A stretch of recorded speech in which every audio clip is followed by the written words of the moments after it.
सुशांत सिंह राजपूत इकलौते ऐसे स्टार नहीं हैं जिनकी मौत हत्या या की गुत्थी में उलझ कर रह गई, बल्कि जब अपने जमाने की सुपरस्टार रही दिव्या भारती की मौत हुई थी तो उनकी भी मौत या हत्या की गुत्थी में उलझ गई थी। वैसे दिव्या भारती की भी मौत ऑन पेपर एक के रूप में ही दर्ज है, मगर जब आप उनकी मौत से पहले तथा बाद में घटी घटनाओं पर नजर डालेंगे और सोचेंगे तो आपको एक अलग ही मामला समझ आएगा। तो आखिर दिव्या भारती की मौत से ठीक पहले और मौत के बाद क्या कुछ हुआ था? मौत की असल वजह क्या थी? दिव्या भारती के साथ घटी घटना के समय घर में कौन कौन था?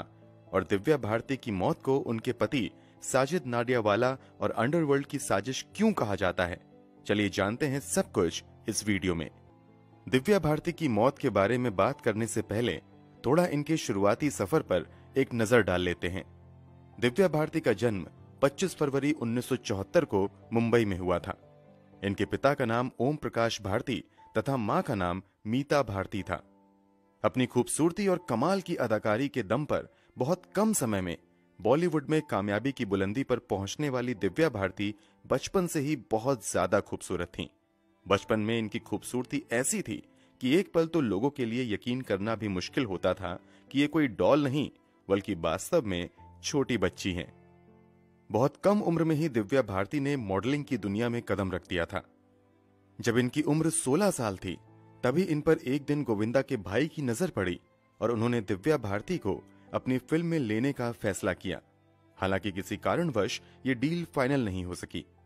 इसके कुछ समय बाद दो और प्रोड्यूसर सामने आए जिन्होंने दिव्या भारती को अपनी फिल्मों में लेने का मन बनाया, मगर बात यहां भी नहीं बनी और फिर इंतजार लंबा होता देख दिव्या भारती ने अपने फिल्मी करियर की शुरुआत साउथ की फिल्मों से करने का फैसला किया और उन्होंने 1990 में साउथ के सुपरस्टार वेंकटेश के साथ अपनी पहली तेलुगु फिल्म की।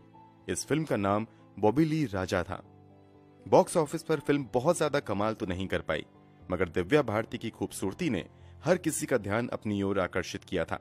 यही वजह थी कि इस फिल्म के फ्लॉप होने के बावजूद इन्हें बैक टू बैक साउथ की कई फिल्में मिली। साउथ की फिल्मों में काम करने के बाद जब इन्हें अच्छी खासी पहचान मिल गई तो बॉलीवुड से भी इन्हें ऑफर आने लगे और फाइनली 1992 में इन्हें इनकी पहली हिंदी फिल्म विश्वात्मा भी मिल गई। ये फिल्म ज्यादा नहीं चली, मगर इस फिल्म के गाने सात समुंदर पार ने दिव्या भारती की दीवानगी को सात समुंदर पार या कहिए कि पूरी दुनिया में फैला दिया। इस फिल्म के बाद दिव्या भारती के आगे फिल्मों की लाइन लग गई और हर बड़े प्रोड्यूसर में दिव्या भारती को अपने साथ जोड़ने की होड़ मच गई। कहा तो यहां तक जाता है कि उस दौर की जितनी बड़ी हीरोइनें थीं, सभी से काम छीनने लगे और वो सभी फिल्में दिव्या भारती को मिलती चली गई। इस कारण दिव्या भारती 90s के दौर की हाईएस्ट पेड बॉलीवुड एक्ट्रेस भी बन गई।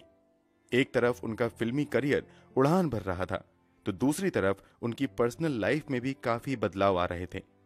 इनकी पहली सुपरहिट फिल्म शोला और शबनम की शूटिंग के दौरान एक्टर गोविंदा ने इनकी मुलाकात डायरेक्टर प्रोड्यूसर साजिद नाडियावाला से करवाई। बाकियों की तरह साजिद नाडियावाला भी दिव्या भारती की खूबसूरती को देखकर अपना दिल हार गए। यहीं पर दोनों में दोस्ती हुई और देखते ही देखते ये दोस्ती प्यार में बदल गई। फिर दुनिया की नजरों से बचकर बेहद ही गुपचुप तरीके से पहले दिव्या भारती दिव्या से सना नाडियावाला बन गई और फिर 10 मई 1992 को दिव्या भारती ने साजिद नाडियावाला के साथ शादी कर ली। इस शादी को गुप्त रखने की सबसे बड़ी वजह यह थी कि उन दिनों एक ट्रेंड था कि शादी के बाद एक्ट्रेस की फैन फॉलोइंग काफी कम हो जाती थी। इस कारण उन्हें काम मिलना भी बंद हो जाता था और चूंकि दिव्या भारती का करियर पूरी उड़ान पर था, इसलिए उन्होंने शादी को सीक्रेट रखने का फैसला किया ताकि उनका फिल्मी करियर प्रभावित ना हो। शादी के बाद साजिद नाडियावाला ने मुंबई के अंधेरी वेस्ट के वर्सोवा में स्थित तुलसी अपार्टमेंट के 5th फ्लोर पर एक फ्लैट किराए पर लिया था। दिव्या भारती यहीं रहती थीं। दिव्या रहती तो मुंबई में थीं, मगर काम के सिलसिले में ये अक्सर बाहर और दूसरे राज्यों में आया जाया करती थीं। बात 5 अप्रैल 1993 की है। दिव्या भारती एक काम के सिलसिले में हैदराबाद जाती हैं। यहां सारे काम निपटाने के बाद प्लान था कि वो अपने दोस्तों के साथ एक पार्टी में जाएंगी और कुछ शॉपिंग भी करेंगी, मगर जरूरी काम खत्म होने के बाद वो अपने सारे दूसरे प्लान को पोस्टपोन कर देती हैं और वापस मुंबई आ जाती हैं। अब तक दिव्या भारती एक सुपरस्टार बन चुकी थी और इनके पास बहुत सारा पैसा भी आ चुका था, मगर ये अब तक मुंबई में अपना घर नहीं ले पाई थी। इसी कसक को पूरी करने के लिए वो लंबे समय से कोशिश में लगी हुई थी। इत्तेफाक से हैदराबाद से वापस आने के बाद एक फ्लैट के सिलसिले में इनकी बात भी बन जाती है और मुंबई के बेहद ही पॉश इलाके में एक 4 BHK फ्लैट की डील भी ये फाइनल कर लेती हैं। घर खरीदने की खुशी परिवार वालों के साथ शेयर करने के लिए दिव्या अपने छोटे भाई कुणाल भारती को भी बुला भेजती हैं। इसके अलावा अपनी खुशी में शामिल होने के लिए ये अपनी कॉस्ट्यूम्स डिजाइनर दोस्त नीता लुल्ला को भी बुला लेती हैं। नीता लुल्ला अपने पति डॉक्टर श्याम लुल्ला के साथ रात के लगभग 9 बजे दिव्या भारती के यहां आ भी जाती हैं। नीता लुल्ला और डॉक्टर श्याम लुल्ला के दिव्या भारती के घर आने के पीछे की एक दूसरी वजह भी दिव्या भारती की मौत के बाद सामने आई थी। हम उस पर आगे बात करेंगे। फिलहाल कहानी पर वापस आते हैं। दिव्या भारती की ज्यादातर फिल्मों की कॉस्ट्यूम डिजाइनर नीता लुल्ला ही थी। इसी छोटी सी पार्टी के बहाने नीता और दिव्या अपने आने वाली फिल्म आंदोलन के कॉस्ट्यूम डिजाइन को भी फाइनल करने में लग जाती हैं। इन सभी बातचीत के दौरान घर में मौजूद ये तीनों शराब भी पीते हैं। श्याम, नीता और दिव्या के अलावा इस घर में एक और व्यक्ति मौजूद था और वो थी बचपन से दिव्या भारती की देखरेख करने वाली नौकरानी अमृता कुमारी। इस मीटिंग के दौरान अमृता कुमारी लगातार किचन में इन लोगों की पसंद के स्नैक्स तैयार कर रही थी। इस समय तक साजिद नाडियावाला यानी दिव्या भारती के पति घर नहीं लौटे थे। बातचीत और शराब का दौर 9 बजे शुरू होता है, जो लगभग 11 साढ़े 11 तक चलता ही रहता है। अब तक दिव्या का भाई कुणाल यहीं था, मगर वो देर रात को जरूरी काम की बात कहकर यहां से निकल जाता है। इन्हीं सबके बीच दिव्या भारती हॉल में आती हैं, जहां पर नीता और श्याम बैठे हुए थे। यहीं पर दिव्या अपने ग्लास में फिर से शराब डालती हैं और टीवी ऑन करने के बाद थोड़ी देर यहीं पर बैठती हैं। थोड़ी देर बैठने के बाद वो बालकनी की तरफ बढ़ जाती हैं। बालकनी में एक खिड़की भी बनी हुई थी। ये तुलसी अपार्टमेंट की इकलौती खिड़की थी जिसमें लोहे का ग्रिल नहीं लगा हुआ था। इसके पीछे की वजह बताई जाती है कि अक्सर दिव्या खुद को शांत करने के लिए यहीं पर बैठा करती थी। हमेशा की तरह इस रात भी दिव्या भारती हाथ में शराब लेकर इसी खुली खिड़की पर आकर बैठती हैं। बैठते समय वो बाहर हॉल में बैठी हुई नीता से लगातार बातें भी कर रही थीं। अभी दिव्या भारती खिड़की पर ठीक ढंग से बैठ भी नहीं पाई थीं कि वो अपनी गर्दन दूसरी तरफ घुमाकर बाहर बैठे लोगों से कुछ बातें करने की कोशिश करती हैं। तभी अचानक से उनका बैलेंस बिगड़ता है और वो अचानक से नीचे गिरकर सीधे 5वें तल्ले से जमीन पर पहुंच जाती हैं। ये सब कुछ इतनी तेजी से होता है कि किचन में मौजूद अमृता को भी कुछ सोचने तक का समय नहीं मिल पाता है। दिव्या के गिरते ही अचानक से अमृता चिल्लाती है। अमृता की चीख सुनकर हॉल में बैठे नीता और श्याम दौड़ते हुए नीचे की तरफ जाते हैं।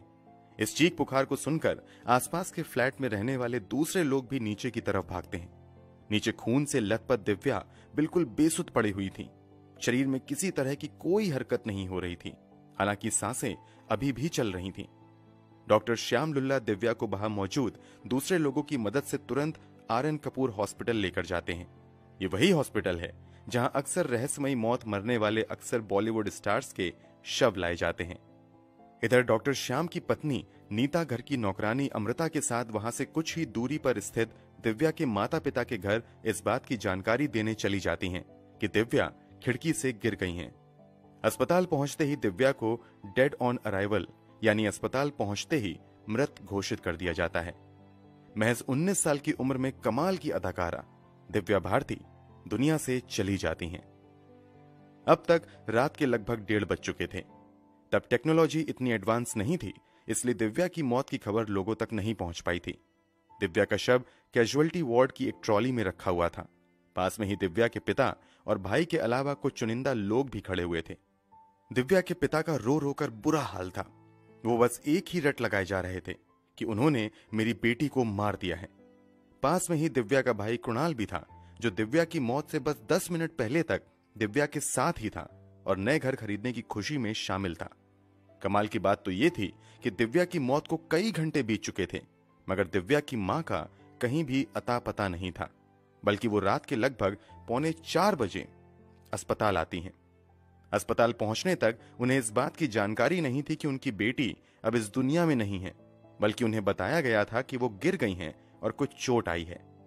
बाद में हुए खुलासे के मुताबिक जैसे ही दिव्या की मां पर दिव्या के पिता और भाई की नजर पड़ती है, दोनों उसी की तरफ तेजी से भागते हैं और दोनों एक साथ मीता पर चिल्लाते हुए कहते हैं कि जो हुआ है सब तुम्हारी वजह से हुआ है।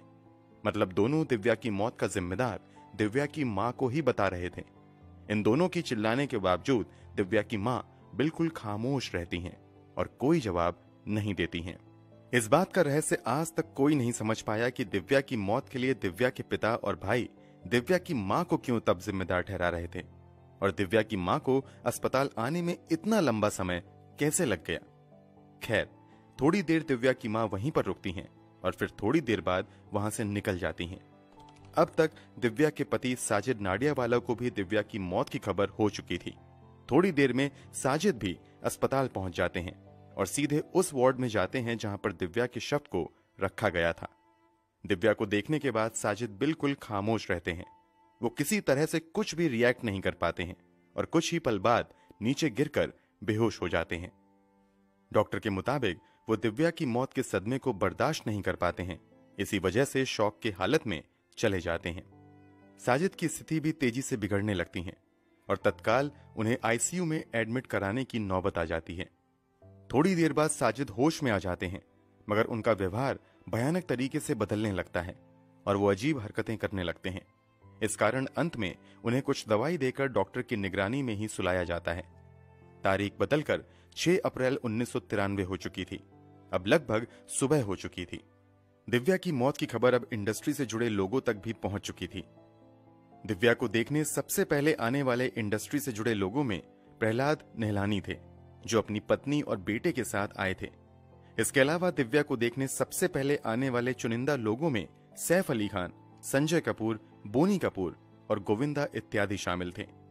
इधर मौके पर पुलिस भी पहुंच जाती है और लोगों के बयान दर्ज करना शुरू कर देती है। सभी कागजी कार्रवाई पूरी करने के बाद दिव्या का पोस्टमार्टम किया जाता है।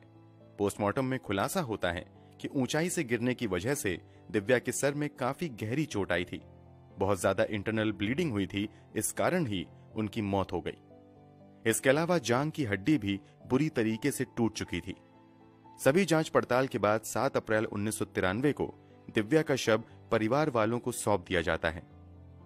सभी फॉर्मेलिटीज के बाद मुंबई के विले पार्ले स्थित क्रिमेटोरियम में दिव्या का अंतिम संस्कार किया जाता है।